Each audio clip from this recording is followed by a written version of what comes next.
আসসালামু আলাইকুম, welcome to my channel. দেশ ও দেশের বাহিরে সবাই কেমন আছেন? আশা করি ভালো আছেন, আমিও ভালো আছি। আমি আজকে বডির মাপে 40 কামিজ কেটে আপনাদেরকে দেখাবো। আপনারা খুব সহজেই তৈরি করতে পারবেন। ভিডিওটা প্রথম থেকে শেষ পর্যন্ত দেখবেন। আমি একসাথে হাতার কাটিংটাও দেখিয়ে দেব।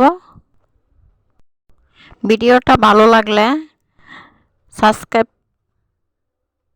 সাবস্ক্রাইব করবেন ও শেয়ার করে রেখে দেবেন। আমরা অনেক সময় থ্রি পিসগুলো নেই, কিন্তু আমাদের ওড়নাগুলো বাসার ভিতরে পরা হয় না। সেই ওড়না কেটে আজকে একটি জামার কাটিং দেখাবো। আপনাদেরও যদি এরকম ওড়না ঘরের ভিতর থাকে, তাহলে ওড়না কেটে খুব সহজেই একটি জামা তৈরি করে নেবেন, রেখে দেবেন।